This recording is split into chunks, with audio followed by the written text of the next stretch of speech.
శంకర్ గారు MA B Ed PhD విద్యార్థులతో వారు గంగమ్మ వెంకటేశ్వరం జన్మించారు.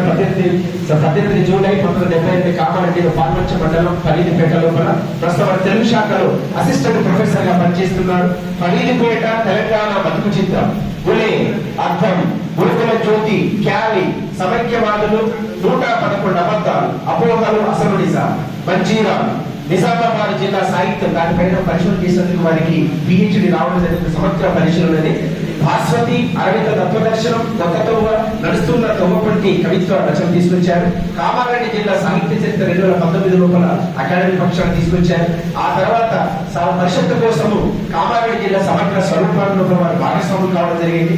డిగ్రీ పాఠ్య ప్రణాళిక బృందంలో వారు సభ్యులుగా ఉన్నారు. పత్ర సమర్పణ చేశారు. ప్రస్తుతం తెలంగాణ రచయితల సంఘం రాష్ట్ర ప్రధాన కార్యదర్శిగా సేవలు అందిస్తున్నారు. డాక్టర్ వి శంకర్ గారు వారికి సందర్భంగా వేదిక శుభాకాంక్షలు తెలియజేస్తుంది. లాస్ట్ బట్ నాట్ లీస్ట్ ఈనాడు ప్రత్యేక పురస్కార గ్రహీత శ్రీమతి నెల్లూరు రమాదేవి గారు వారి వేదిక మహిళా భారతి పక్షాన వారికి శుభాకాంక్షలు తెలియజేస్తున్నాం.